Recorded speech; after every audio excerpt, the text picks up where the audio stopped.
Hello, everyone. Welcome back to another episode. And before we get into the episode, I do have an awesome announcement. We have another sponsor, and this sponsor is Far From Home Podcast with Mabel Ninen. And thank you so much, Mabel, for sponsoring the podcast and also for being a guest way back when this podcast started in 2022. And her podcast is about encouraging biblical perspective on immigration and inspiring faith in action. So it's very similar to this podcast. It is about immigration. So I would love if you guys would go and take a listen to her podcast and support it. Again, it's called Far From Home Podcast with Mabel Ninen. And she is also the newest sponsor of this podcast. And I am so grateful for her support.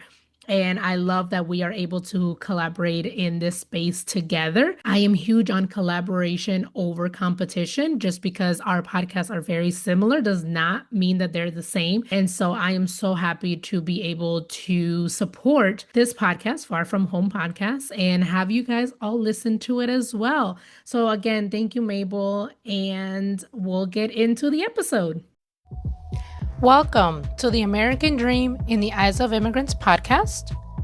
I am your host, Heidy De La Cruz, and I am on the mission to change the narrative of immigration, one immigrant story at a time. Well, hello, everyone. Welcome back to another episode of the American Dream in the Eyes of Immigrants podcast. I am your host, Heidy De La Cruz, and today I have Miss Latasha with me, and we actually met online. This is the first time that we're meeting in person. I'm so excited about this, and thank you so much for being willing to share your story. And if you can just introduce yourself to the audience, who you are, what you do, and then we can get started with childhood. Of course. So let's see. I've been living in Orlando, so I guess you can say I'm an Orlando native. I didn't think I would say that. I've been here about 20-ish years. And I'm a mother of 4 girls. Oldest is 26 on down to the youngest is 11. So you can say it's kind of busy. And then I have a grandsunshine. I call him, my oldest has a son, and so he's 4. I've been married about, I think this year's 19 years. Wow. My husband and I are both educators, and that's how we met. And so, 19 years this year. And then, I've been in education for going on over 20 years. Taught English, special ed, was an administrator for a while, currently a director of instruction. So I coach and train principals in middle and high school. And so I do that online. And then let's see, I am a lover of food. So I love food. Yes. This whole episode could be about food. Oh my God. We can integrate it if you want. So I'm a lover of food. I think I love food so much because it goes along with people's stories, and I love people's story. So that you say that, And so- I actually have a big dream for the podcast is to include a food segment. Yes, that would be great. Oh, because of that, because like what you said, like food really Yes. connects people's stories. Yes. So that's one of my big goals for the podcast is to be able to include a food segment. Well, they heard it first. When it happens, you're like, Yes, yes. You said it. So, when I go and eat places, I'm just like, okay, where did they get this recipe? Where did it come from? What's the story behind it? What's the story? Yes. Can I talk to the owner, etc.? You can feel the love in the food. And just appreciate people's cultures. Yeah. And so, I was an Army brat, and my dad was in the military, and we traveled around a lot. And so I think that also played into my mother's Korean. And so coming from a mixed background, that's also, I think, why food is so important to me and people's stories. Mm-hmm. That's just a smidge about me. Yes, I love that. So you said that you were in education. So did you middle school, elementary, high school, or all of it? So high school. High school. So, high school and middle school. So I know when I say high school, people are like, oh. And so I love that age. I actually, when I got out of college, I was 21 and taught senior English. And so the students were like 2-3 years like younger than me. So we were really close in age. Oh, wow. I taught senior English, and it was at a school where they had, 3 substitutes that quit, 3 teachers that quit. And so they were like desperate for a teacher. And I was like, I think bright-eyed, bushy-tailed. I was like, I could do it. And so I went in, and I think I cried every day, not in front of the students, but when I went home, I was like, what am I doing? but I fell in love with it. I did. Yeah. I had a student at graduation. She ran up to me and she's like, she was my most difficult, challenging student. Yeah. And I can see her now and she's like, I just want to say I'm so thankful that you didn't give up on me. Oh. And so when she said that, I remember sitting in my car and crying and thinking like, okay, I think I found what I'm supposed to do. And so that drew me into education, and I haven't left after that. And so yeah, high school is a big bulk of my career. My administrative career was mostly in middle school. Okay. And so now I work with middle and high school principals. So Okay, and yeah. then we'll get into your online business a little Yes. bit later. Yeah. But you're still in the education space. Yeah. All right, Yeah. awesome. Yes. And so let's talk about childhood. So you Yeah. said your mom is Korean. Yes. Your dad is? He's Black. And so Mhm. how was that? Like, where did you grow up, and how was that dynamic growing up for you? Yeah. So, because my dad was in the military, I was born in Kansas, which I've never been. People are like, "Is that home?" Oh, really? Yeah, I know. No one would ever guess. Fort Riley, Kansas is where I was born. I lived there a couple years, never been back. I mean, I don't have any family there. It was a military base. Then lived in Texas for a little bit. Then my dad had a big orders to go to Germany. And so I lived in Germany, from the time I was about 5 till around 11, 12 years old. So a while. My dad loved it. He extended our stay there. And so that for me, when I think about where I grew up per se, I think about Germany. Because I was there in my younger years, all of elementary, till right about going into middle school. Then my dad, was looking into retiring from the military, and then we came back to his hometown, which is in Florida, where he was born and raised. Okay. And so that was going from a military base where I don't know if you've ever been on a military base. It's very culturally diverse. And so it wasn't unusual to the majority of my friends were mixed culture friends. And so from a variety of backgrounds. And so then going from that, the majority of my life, and then coming to a small town, very small town, where it was very racially divided. And so that was very challenging. It's literally black and white. And then my mother even being there was like such and then my sister and I, people were like, "Who are you?" A lot of, "What are you?" Oh my gosh. What are you? They didn't mean harm, but they didn't know. Yeah. And so, we knew right away, you stick out, right? And it wasn't being young, like middle school and high school, you don't want to stick out. You want to blend in. You want to blend in, right? You don't want to stick out. And so that was a big challenge, because it was like, okay, you're here now. Now you need to pick which side you're going to be on. You're going to either hang with the white kids or you're going to hang with the black kids. Never mind that my mother is like Asian. So it was like that piece wasn't even. So it was like, you're going to hang with one or the other. Who are you? From how he spoke was kind of, picked on a little bit. Why are you speaking so proper? To like your hair and your skin color. It was just a lot. You're at that age where you're trying to find yourself anyway, and then being somewhere where people are like, you're different.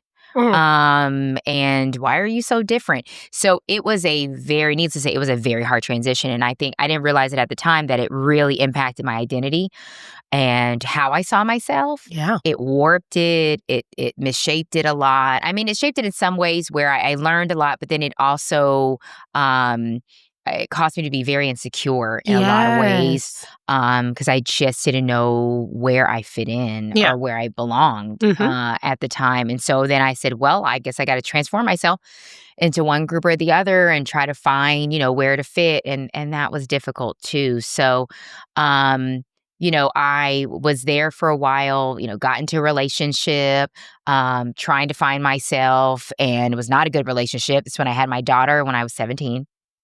In high school.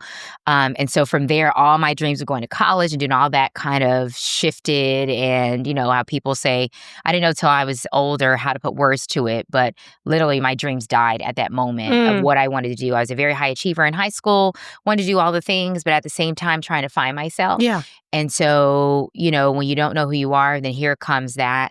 My dad was a pastor at the time too, grew up at the church. Wow. It's just multi-layered, right? Lots of things. And so then, the curiosity of like, let me try to find myself. Let me live my life the way I want to live it. Yeah. Because, at that age, you know all the things. Yes, you know everything. You know all the things, right?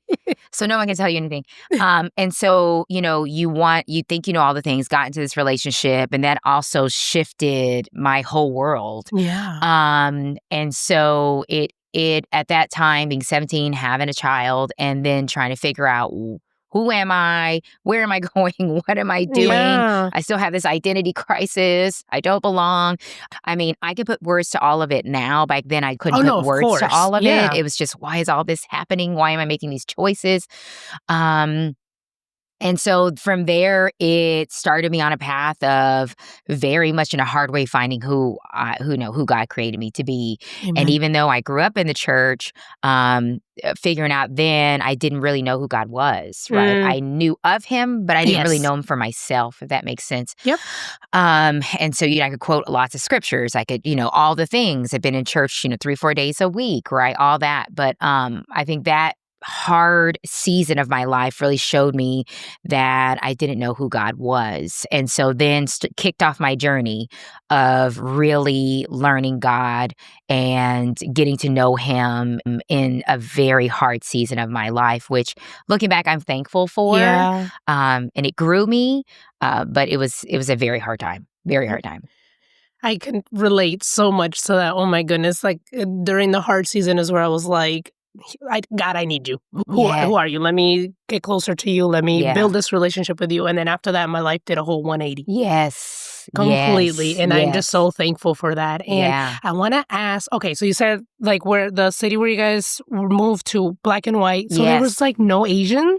It was, my mom had a very large Asian community. I'm thinking about it now, I could weep because growing up, it was such a large Asian community. And I just thought that was the norm again, Mm-hmm. And so kind of like the norm where I thought everyone ate as much rice as we did. And then I found out they don't. My mom had like a rice container that was this tall that kept our rice. It was huge. And just things like that where I thought everyone did that when I was growing up. And so she had a very large Asian community. Went to a church. For us, it was normal. My dad was a pastor, so we would, in the afternoon, go to his church, which was predominantly Black church. But in the morning, we go to church with my mom. And so she went to a Korean full gospel church, and that was normal. We'd go to service there. It was 9:30, 10 o'clock. We would, after service, sit around a large table and eat all the good food, all the Korean banchan, all that stuff. And then we would have like a small little break. And then at like 2:30, my dad's service would start for his church.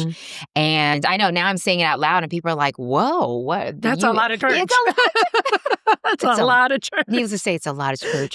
And so if you didn't get something from the first service, you were going to get it from the second service. And so, so that was a Sunday, right? So just exposed to that all the time. And then when we moved to the United States, my mom, I saw her go through a rough season too of having no community. And so some of her friends moved back from Germany too. Their husbands were starting to retire and kind of move away. And so she has a couple friends that still now live in Miami, like Colorado. But they're all spread out so far. It was before where we could walk to each other's houses. So this was in Germany. This is in Germany. Walk to each other's houses. We could eat. Again, that's why food is so big to me. Everything was around food. Yes. And so, it was even to the point, like my friends' moms, we called them emo, which is aunt in Korean. And so I had like 100 emos, right? Like, and each one could cook something that was so good. And again, that was just part of the norm there. And so, coming back, there was like, no, I can't even remember in my mind. I think I could count when I would see someone who was Asian, I would go, oh my gosh, there's somebody Asian here. That's how there was just not many, and not a large Latino community either. It was literally black and white. And so it was almost, now thinking about it, it was a grieving period, I think, too. My mom went through not having her community and not having anyone to connect with there, especially not only do you lose like your friends and all that, but your church family, it was just like all of it gone. And come to this place where no one looks like you, and like, there's no Asian grocery store. There's no, all of those things. And so it was a full immersion into my dad's family, and which was good because then I got to learn a lot about the Black community and history and a lot of things that I just didn't know before either. So that was good too. I think being in the military, I got a lot of my mom's, and then, moving to the States, my dad. So that was a good part. But there was no smooth transition. It was just cold turkey. Yes, exactly. Gotcha. And do you speak Korean? I do not. No. So I do have friends whose moms are, like, I can think of a friend I have in Maryland right now, and she speaks Korean. And I always ask my mom, why didn't you teach me? And she started trying to learn English at the same time. Yes. So she was like, my mom would watch like Sesame Street with us and all the things to try to learn English at the same time. So she was like, I was trying to learn, so I never, taught you guys. I know words like when she's upset and, or, things like that. And I'm like, okay, grandma, grandpa, stuff like that. Names of certain foods. But I wish I learned. It's on my list to start taking classes. I found like a Korean organization in Orlando that you can take online courses or in-person courses. So that's on my list. Okay. And how did your parents meet? So my dad joined the military when he was 18. I believe he was 18, 19. And his first duty station was Korea. Okay. And so, which was it's not a unusual story. It's actually very common with soldiers that join the military and their first station is Korea.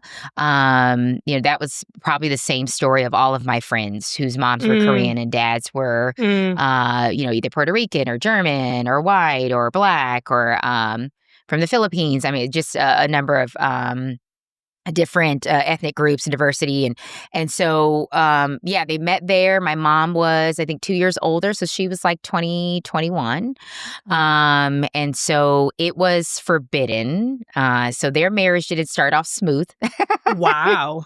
So it was, in Asian culture, my grandma at the time was very traditional. And so my mom is the oldest. And in Asian culture, the oldest is the one who the parents are supposed to move in with. It's very common, right? Move in with and take care of. I mean, it's unheard of nursing home. Like, that's just not right. Like, the eldest takes care, brings the parents in. And so that's why it's so important that, if it's a daughter, that you marry someone who is, kind of well off and your parents pick and it's very strategic, arranged marriage, basically. Yep. And so that's what was in store for my mom. Hi, Heidi here. Thank you so much for listening and supporting my podcast, but most importantly, the mission. If you would like to further support this podcast, there are a few ways you can do that. You can sign up for the newsletter. You'll receive the episodes straight to your inbox every time they drop. The link is in the show notes and the show description. You can subscribe to the podcast YouTube channel. And lastly, you can donate money. That link is also in the show notes and show description. If you would like to sponsor an episode or promote your business on this show, send me an email at Heidi@HeidiDelacruz.com. Thank you and enjoy the rest of the episode. And she was the oldest. And so she, so my dad was, not only was he American, but he was also Black. And so it was like a double whammy. Yeah. So from the start, you can tell my mom was a little bit of a rebel. Okay. And so my mom ended up going against what my grandmother wanted. And married my dad, and my grandma didn't speak to her for a while. Like, that really severed their relationship. I believe for a little bit. Yeah. Until my mom and dad had my sister. And then my sister, when she was born over there, she was born in Korea, then, the relationship, started to come back together. My grandmother started to, kind of accept my dad, but it was a real hurtful period. I think even to this day, still tender for my mom. Yeah. Where, my grandma was just kind of, not accepting of my dad. But, she was so determined and loved. And we laugh because I say, well, you didn't even know that much English, but I guess they knew enough. Yeah. She knew enough to get in a relationship with my dad. And so it really being, looking through their actually being from a mixed background and then a mixed marriage, and seeing what they've gone through as a mixed couple and all the hurdles they've had to overcome. Yes. It's not really easy. And unless you've been in that, then it's, you don't know the challenges that come from that, from culturally to, and even my mom coming over here and, trying to be accepted. So, I mean, it's a lot of layers with that. Yeah. How many siblings do you have? I have one. So you and your sister? Yes, just my sister and I. We're about 13 months apart. Okay. And so she lives in Maryland. She's the oldest. But yeah, it's just her and I. And then out of the two of us, we have 8 kids. Nice. So yeah, big family. It was like we multiplied. Yeah. And so, and out of the 8 kids, there's one, her oldest is a boy, and the rest are all girls. Oh, wow. So yeah. So my parents have 7 girls, 8 grandkids, all the kids together, and 1 great grand. The 2 great grandson, and then the rest are girls. So that's so nice. Big family. Yeah, big family. And where are your parents today? They are still in my dad's hometown. Oh, wow. So I know, right? Okay. I didn't think either that they would be there that long, but my dad was really close. My grandparents, when they started to age, they've passed away now, but him and my mom were big caretakers of my grandparents. And so, watching them, my dad really honor my grandparents, even after a while he found it challenging living in the small town, living all over the world, and your mind gets expanded, and, you see different cultures to smaller cultures. Now when I see them getting older, my parents, I can understand why. For the longest, I was like, why did my dad move back to this town, this godforsaken town? But now watching my parents get older, I understand that he wanted to be close. And then when I saw my grandparents age, get older, get frail, sick, I thought, he's 5 minutes away from their house. And that's why he wanted to be so close. And I saw him and my mom take shifts, taking care of my grandparents, et cetera, which is a big part of, Black culture, African-American culture, which I know it also is in Latino culture. You take care of your parents, There right? is no nursing home. There is no, if you have to put them in there, it's like the last thing but you take care, you rally around and take care. My grandfather lived with us, I should say, it wasn't just me, from the time I was 16 years old until he passed. Yeah, so I moved, he was at my high school graduation and everything, so I moved out, and, he was still in my dad's house. My dad's the oldest, so he moved in with him. And then my grandmother currently right now lives with her only girl. Okay. So there is no nursing home. Like they pick and choose a child, usually the oldest, like you said. Usually the oldest, And that's where you live until... Exactly. Yeah. So now I see why. And it's opened my eyes, like, okay, I do want to be closer to my parents now. I mean, I don't want to move back to that town, but but we're within an hour and 15 minutes where I can go and see them, or they can come and see us. But they're still close. How was your dance family accepting or not accepting of your mom? Oh, it was, I feel like, with the Black culture in general, I was just talking to a friend about this the other day. We are very accepting as a culture, generally speaking, right? And so, there really is, I think if anything, it was an adjustment. My mom, adjusting to the culture here, my dad's family. From what my parents have told me, and even my mom, my grandmother was so I have 2 very matriarchal grandmothers. From both sides, from both sides, very strong, very figureheads, of the family. Like when they talk, everybody's like, yep. You're listening, right? She said it. That's the end of the story. That's it. And so my dad, when they moved from Korea, he did one small tour over there. And then when they had my sister and then they had me in Kansas, I think my mom had to spend about a year because they had to send him back to Korea to do another tour. And she stayed with my grandmother, my dad's mom, for a year. And I laugh so hard because she tells me, stories, and I have to record it, down before, I can't anymore, but she tells me stories of my grandmother and her kind of clashing with, my grandmother had a lot of opinions. Oh, yeah. She had a lot of ways that she wanted to do things, a lot of ways that she wanted you to do them and how they should be done. And she was going to tell you. And my mom, coming from, Korean, Asian culture, it's not very loud and kind of just out there. And so that kind of getting acclimated to that type of someone's going to tell you and direct you and was a little bit of an adjustment. And so there was a little bit of clashing. But my mom, she says all the time, we laugh, she just knew, like, if my grandmother said it, just do it. Just try to keep the peace. Do it. Keep the peace. And my grandfather was a very peaceful man. Like, he was very quiet, very humble, opposites attract, of course. Yeah. And so I think my grandfather was like, my dad's dad was my mom's saving grace. So he would just say, come on, Kim, get in the car. We'll take the kids and go here and do, rescue from my grandmother. Give her a break. But yeah, it was an adjustment. My mom is so resilient, though. I love her. I think about what she's gone through and choosing love. And I remember asking her one time, because I had some friends when my dad was in the military whose moms were Korean, and the adjustment was so hard they left. And that wasn't uncommon either, where I can think of one friend in particular. I remember asking her, I didn't see her mom anymore, and I thought, like, where's your mom?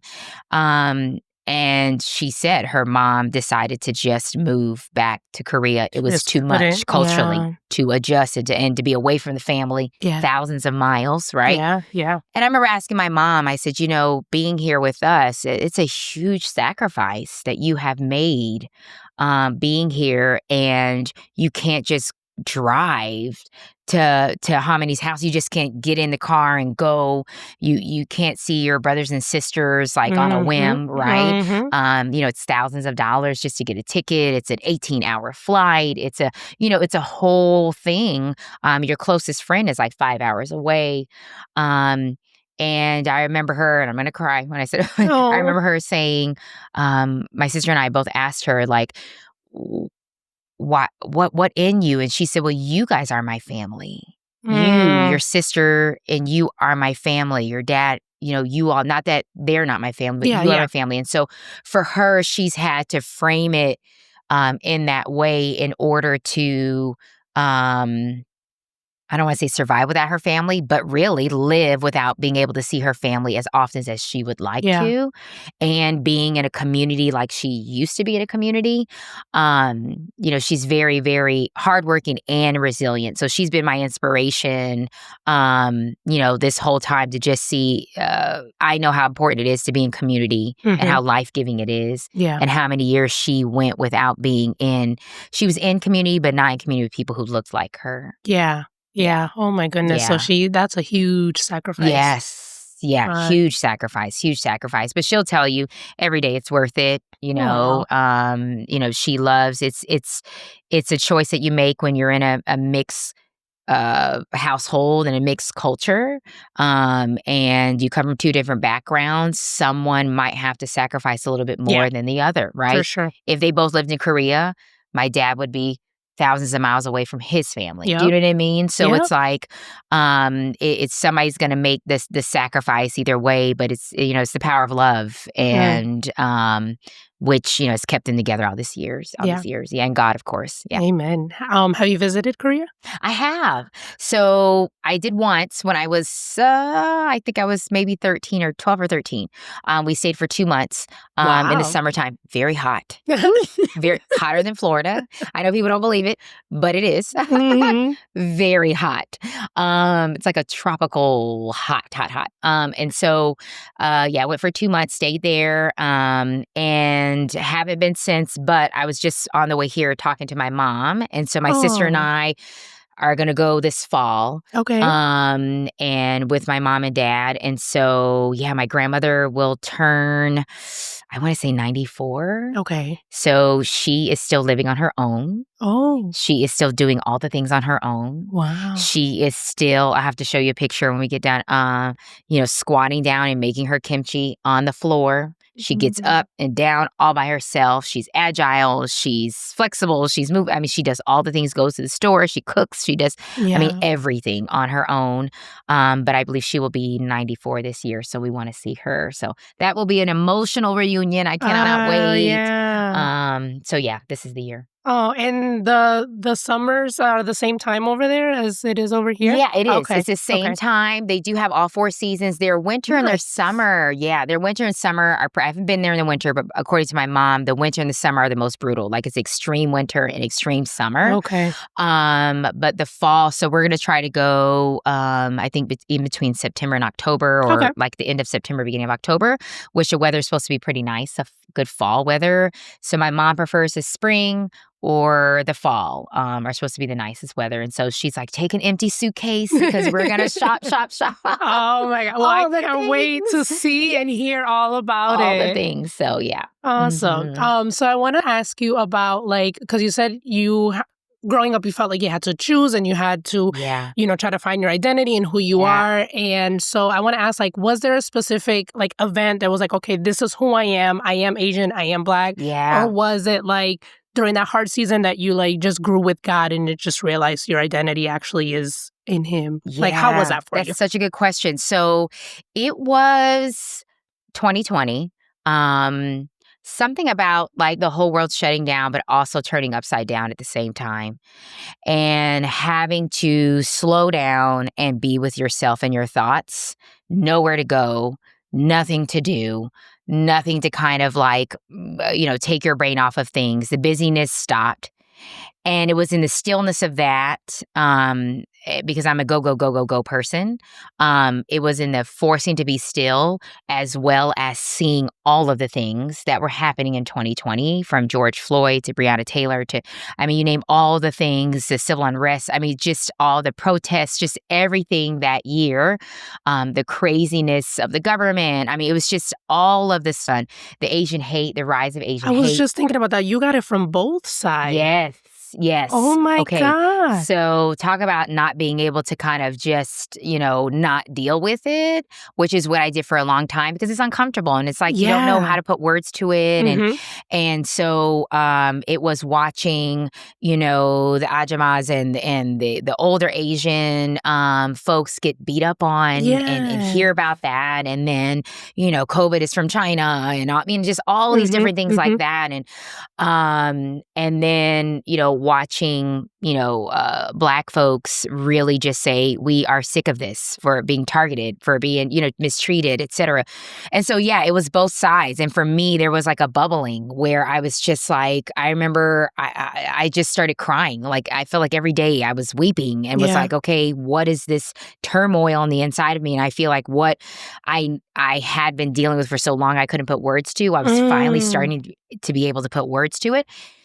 And so, and watching this, it was just, my heart was breaking over and over. And I don't know if you know Vivian Mabuni, but she has a organization or a podcast called Someday Is Here, and it's for Asian women. And so she had invited me to a prayer, Tasha June. I don't know if you know Tasha June. Yes. But so Tasha had invited me too. And she's like, come on, it's for Asian women.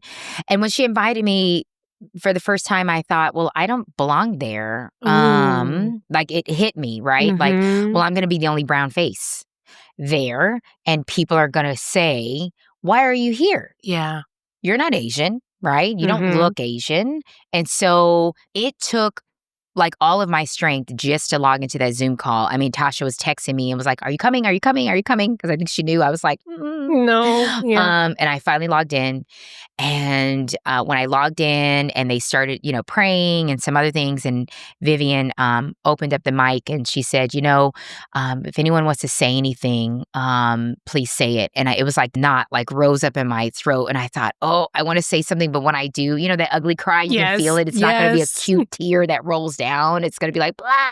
Yeah. And so I thought, you know what? I'm just going to say it. So I got off the mic and I just said, I came today, but I really thought that I struggled because I didn't know. I thought you all would look at me as not being Asian enough.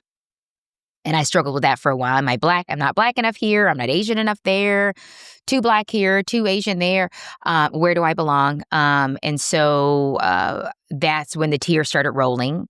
And I got so much compassion and love and you belong and all the things. And I met Rachel Wade, which I don't know if you know her, but she is Japanese and Black. And so she was there. And I remember seeing her brown face in the screen and thinking like, oh my God, there's somebody else She here looks too. like me. She looks like me Yes. and she's here, right? And I remember her reaching out to me. And that's, I feel, is what I feel like something had to break in me fully. It was breaking all along the way, but I had to say it out of my mouth, and I had to say what I was struggling with. Wow. And I was grabbing, I didn't know how to put words to it. So finally I could. And once I felt like it broke, God was able to say, okay, here, I'm going to put these people in your life to help heal those pieces and parts of you, and for you to fully embrace that you are not a number of 50% of this and 50%. You are 100%, right? African American, you are Black, stand in that and be proud. You are 100% Korean, stand in that and be proud, right? And you don't have to justify yourself. You don't have to explain away yourself. And you don't have to say, I belong, et cetera. If people don't want to accept you, that's them. Fine, right? Move on. But there's a lot of people who will accept you, who do accept you. And you don't have to morph and change into something that is strange and you don't even know who you are. You can fully be yourself. And so my hair journey was a part of that too. Oh, man, yeah. Hair is a big thing. We could do a whole show on hair, right? I really could. Like, even with the Dominicans. I'm telling you, Heidi, you could do a whole thing on hair. People ask, well, what else? The hair was a part of it, right? I relaxed my hair for years because I didn't know. I remember asking my mom, I was like, there was like 3 products on the shelf when I was a little girl that was like some type of grease, pink lotion, and something else. And that was it. Carefree S-Curl or something that was available for my type of hair. And so once I got too old to braid it, I was like, okay, I'll never forget. I wanted to go and I said, I want to wear my hair out. And my mom's like, you don't want to do that. And I was like, yes, I do. I think I was 8. I was like, the kids are asking, like, what does your hair look like? And I do. And she's like, I'm telling you, you don't want to wear your hair out. And I was like, yes. So that morning, it was picture day. Oh, she did my hair. And of course, it's all like, especially if you have curly hair, right? Like the day it's going to grow as the day gets older. And so it never looks like what it does in the morning. No. Especially if you don't have the right product, right? Yes. And so it's all like calm in the morning. I get to school, Heidi, like 2 hours in, like my hair starts growing. I could feel it. It's like, like has a life of its own. And so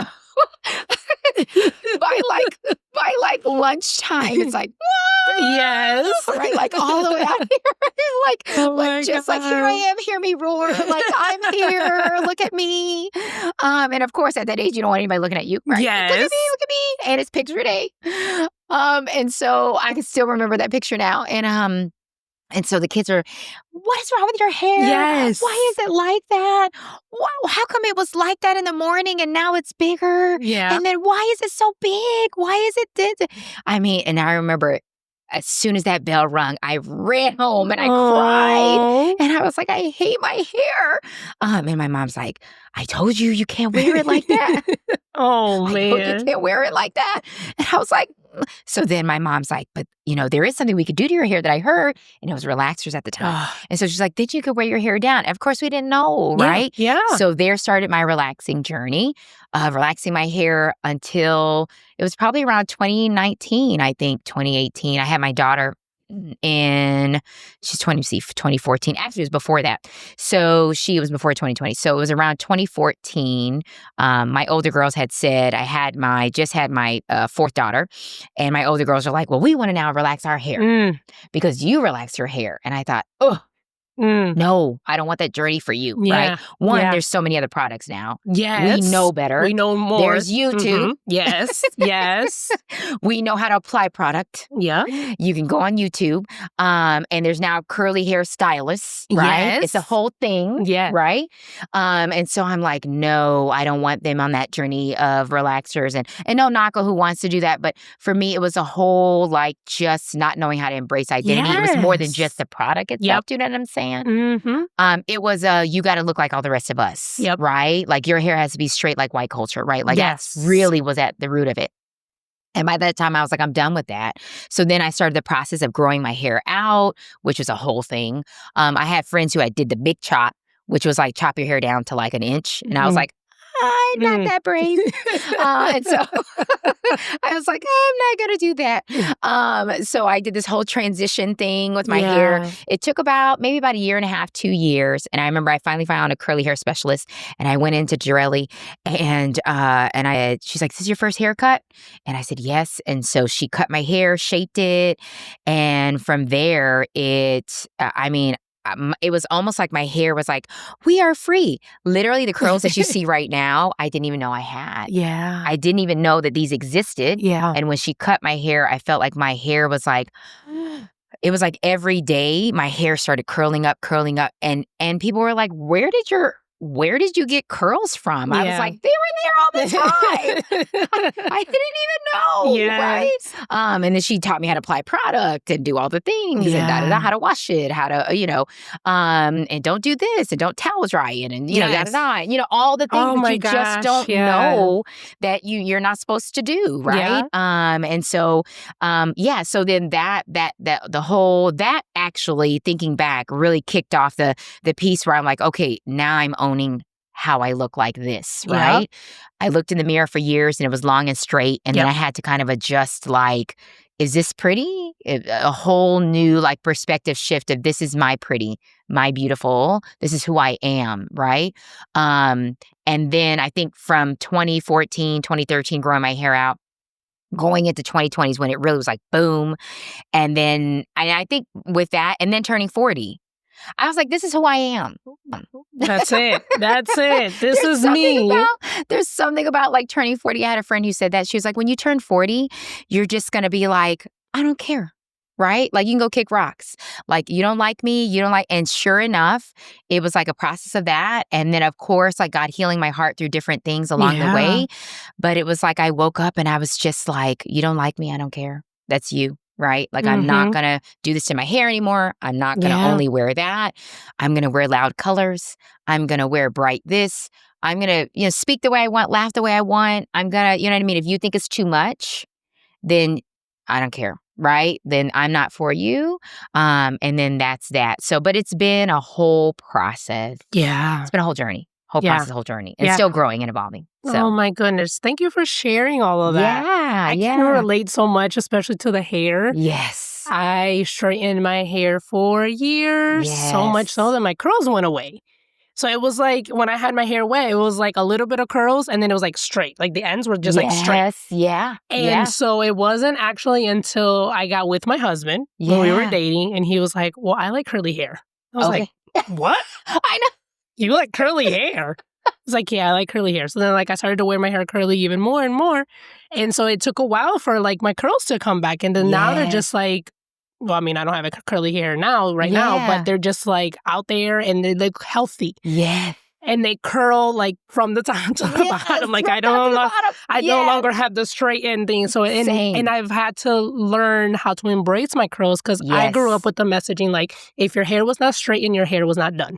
Yes, correct. You have to go do your hair. What does that mean? Go straighten it. Yes. Like you got to go to the salon every 2 weeks, have your hair straightened and everything. Because if not, like that was the messaging that I got. Exactly. And so, and also I ended up working at a hair salon when I was 14. So she would do my hair for free. So my hair was always straightened. Okay. Straight like until like my husband and I have been together for 7 years. Until like 7 years ago is when I really started to embrace my curly hair. And then now I only wear it curly. So like this is weird. Like that I have my hair straight because like now I only wear it curly and I absolutely love it. Yeah. And then now I'm trying to have my daughter love her curly hair because her hair's like yours actually. Oh, okay. It's actually a different texture than mine. It's tighter. Yes, all my girls have a different hair curl pattern. Every single one of them. And so hers are just like yours, and I love them. And I'm always like speaking life into her. That's good. And it's like, you're a curl your hair. Because same thing as her, like, as a child, like when your hair's curly and it's too big. It's too, and I'm like, but it's so beautiful. It's so beautiful.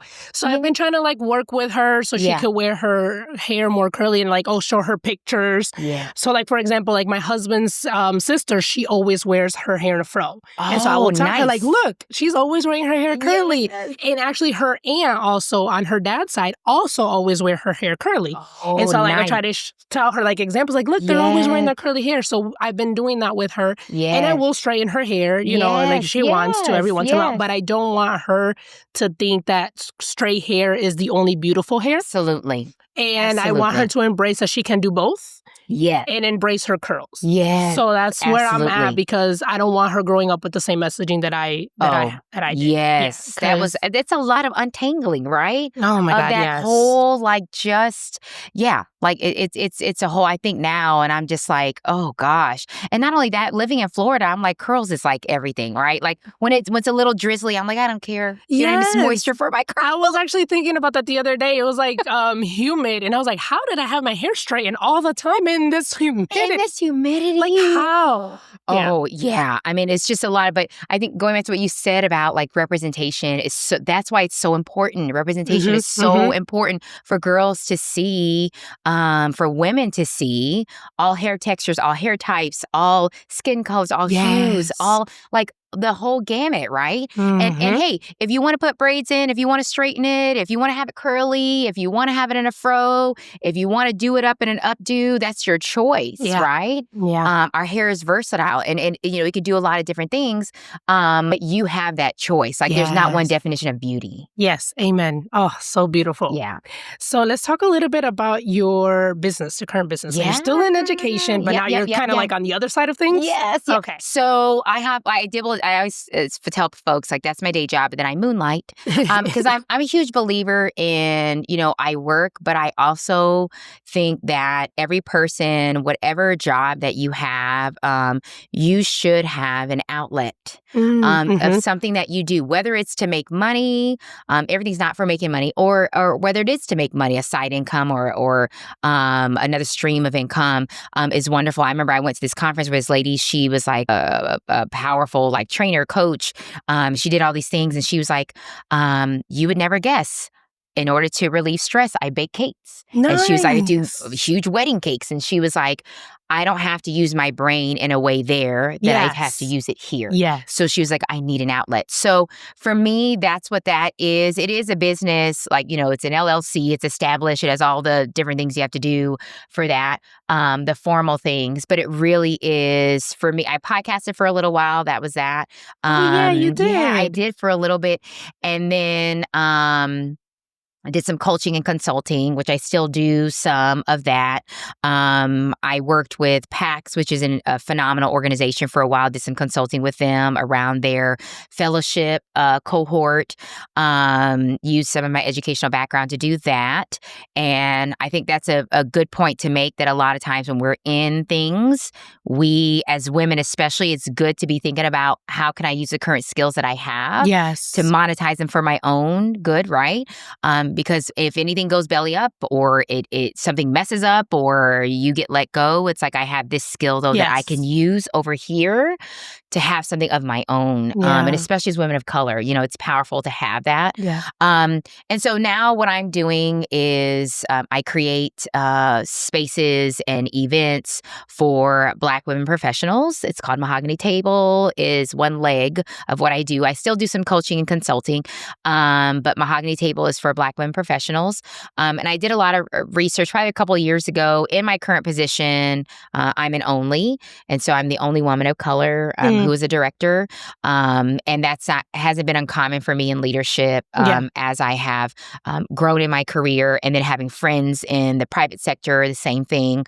And so, you know, as women of color, when we are onlys, there's a lot of stress, a lot of expectation. Going in majority white spaces is very stressful, right? Mm-hmm. Even if you are in a Christian space that's majority white, even if it's should it be? That's a whole other podcast. Episode. But it's still a lot of pressure. It's a lot of pressure and a lot of stress, a lot of angst, a lot of loneliness. Yeah. And so when I was thinking and saying, okay, God, I need a space where I can find women who look like me, I thought, but I can't find one. And then I felt an unction a couple of years ago that God was like, you create it. You create the space. Mm-hmm. And so I started on my back porch. And that's another thing too. I think sometimes we're always looking for the right situation, right space, right money. I got to raise this. It has to be absolutely perfect before I start. And I literally got some folding tables and some tablecloths and threw it back there with my friend, got some flowers in a vase. And that was the start of my event on my back porch. Wow. And I sent out some Evites and it was so imperfect, but it was perfect at the same time. Yeah. I just started, right?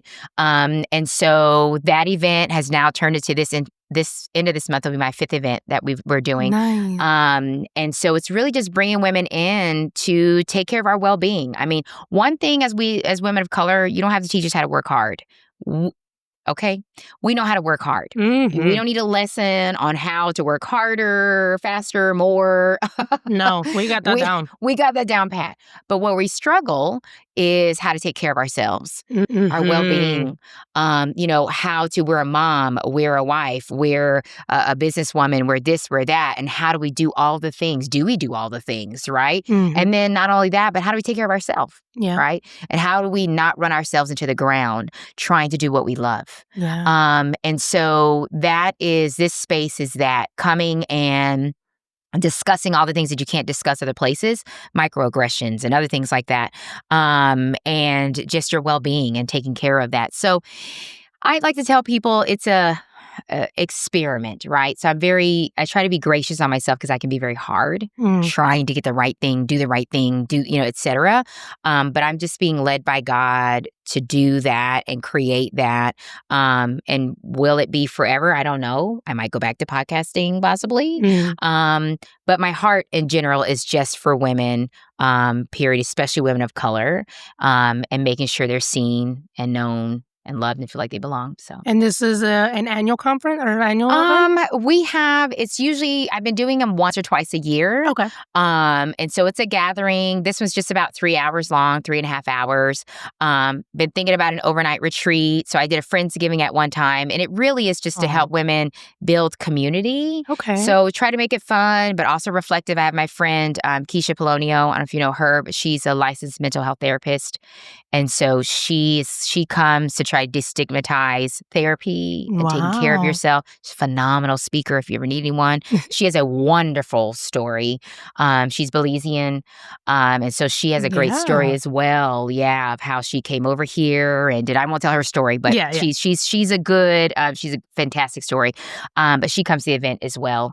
And helps me out with that piece. So yeah, that's what I'm dibbling and dabbling with at the moment. Oh, okay. And if anyone is more interested in the event or getting connected with you, how can they do that? Yeah. So my website is latashaferguson.com/mahogany. Table is that particular organization or space right now. But my website, just to follow me or see what I'm doing, is latashaferguson.com. Awesome. And so the last question, before I ask you the last question, I just want to say thank you. Yeah. You've been so open and so honest. And the more I do this, the more I realize that we have a lot more in common than we are different. Yes. Regardless of where we come from. Because I literally speak with people from all over the world, and there's usually one or two things that I can relate with them. Yes. With. And it's, it's just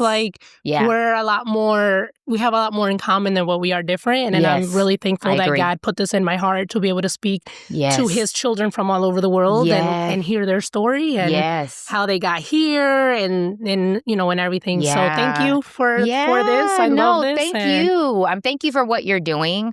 I mean, there's ever a time in the space that we're living in right now, the United States, that this is needed. This is needed now. Thank you for being brave and courage and telling the stories of folks. It's just, I'm not going to go and get on my soapbox about that, but and thank you for just shining a light and making space for people to tell their story. It's powerful. Thank you. And so with that, the last question is, what does the American dream mean to you? Oh, gosh. The American dream... Oh, I know it's heavy now. I know it's heavy now. It is, right? It's really heavy now.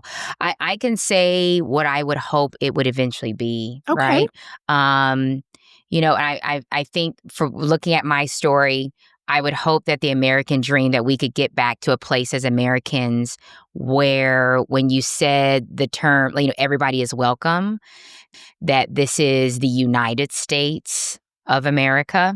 That's indeed what it is, that they would understand that immigrants, that first of all, that we are on native land, that it wasn't ours to begin with. And number two, it was enslaved folks that came and built, right? It was immigrants who came and built, whether by choice or by force. That's what was the foundation of this United States. And I think the American dream is owning our history, saying what it is, owning it, not whitewashing it, not making it convenient for other people so that other people are not uncomfortable. It is owning all of our history and ensuring that when you say people belong, they really do. And every piece and part of our government, of our financial system, of everything shows that, right? From, everyone should be able to afford a house. Everyone should be able to have insurance, not just the rich. Everyone should be able to have daycare paid for so that they can go back to work if they want. Everyone should be able to start a business if they want to and not break them. Everyone should be able to work a certain amount of years and know that they'll be taken care of when they're old, right? And so how we take care of our kids and our elderly says a lot about our country. And we are currently broken because we do a poor job of doing either of those, right? How we take care of those who come into our country and how we don't welcome them as we should and don't value what they bring to our country. And we use pieces and parts, but we don't want to value their whole culture, says who we are. And so the dream for me would be that we would get to a point that we would really value every person for who they are. And we would just not use it to get money if you're a company and say, I'm going to start a DEI program because it's popular and hot and trendy and then shut it down. But I'm going to do the things through the church, which is the body of Christ. Amen. From businesses, et cetera, church being the example that they need to be of a diverse community. And then us being able to live like we can and everyone caring about one another, right? In every aspect would be the American dream. Love that. Thank you. Yes. Thank you. Thank you for listening to Mommy Podcast.